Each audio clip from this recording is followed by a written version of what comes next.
आज हम बना रहे हैं बेसन का मसालेदार पराठा। इसके लिए मेरे पास आधी प्याली बेसन, आधी प्याली आटा, दोनों चीज़ें इक्वल लेनी है आपने।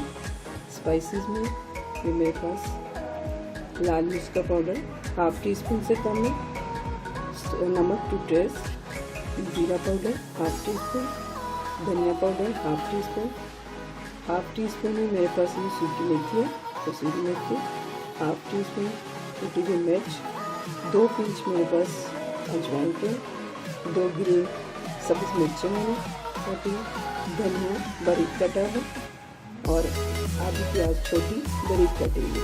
तो चलिए हम इसकी डो बनाते हैं। बेसन और आटे को मैंने अच्छे से मिक्स कर लिया। अब मैं इसमें ये सारे स्पाइसेस ऐड कर दूँगी। मिक्स कर लिया हमने, थोड़ा थोड़ा पानी डालेंगे इस तरह, और हम इसकी डो तैयार कर लेंगे। देखिए डो हमारी तकरीबन रेडी हो गई है। 3 से 4 मिनट मैंने इसको भूना करें और इसकी डो पतली नहीं होनी चाहिए, थोड़ी हम सख्त रखेंगे इस तरह। हम 10 मिनट के लिए इसे रेस्ट देंगे, उसके बाद इसका पराठा बनाएंगे।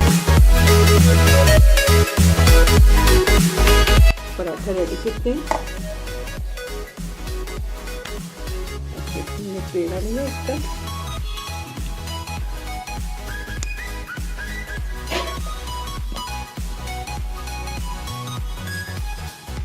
थोड़ा सा इसमें ड्राई फ्रूट डालेंगे और इसको देखेंगे इसको।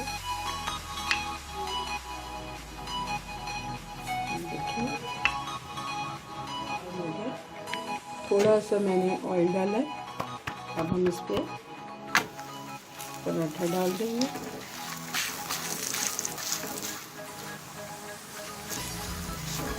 स्लो फ्लेम पे हम इसे पकाएंगे। साइड चेंज करने लगी इस तरह। थोड़ा सा ऑयल डालेंगे हम इसके ऊपर भी और नीचे भी।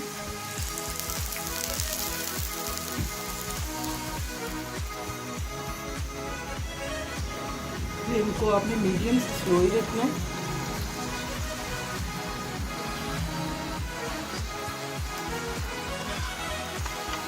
अब दूसरी साइड इसकी पकने लग गई है। देखिए एक साइड इसकी तकरीबन हो गई है। थोड़ा सा डार्क कलर हम इसे और देंगे, फिर हम इसे डिश आउट करके आपको दिखाएंगे। ये देखिए पराठा हमारा दोनों साइडों से अच्छे से इसे बच्चे भी बड़े शौक से खाएंगे। बहुत मज़े का बनता है मसालेदार पराठा ये। अब हम इसे उतार, पराठे हमारे रेडी हो गए। ये देखिए इसे हम मक्खन और दही के साथ सर्व करेंगे। दही आप मीठा भी इस्तेमाल कर सकते हैं, सादा भी, लेकिन मक्खन बहुत ज़रूरी है क्योंकि बहुत मज़े का लगता है इन पराठों के साथ। उम्मीद है आपको मेरी रेसिपी पसंद आई होगी। और एक टिप और आपको भी, ये पराठे पतले बनाइएगा। पतले पराठे बहुत अच्छे लगते हैं बनिस्बत ज़्यादा अगर मोटे ना हो। मेरी रेसिपी को लाइक कीजिएगा, मेरे चैनल को सब्सक्राइब कीजिएगा। अल्लाह हाफ़िज़।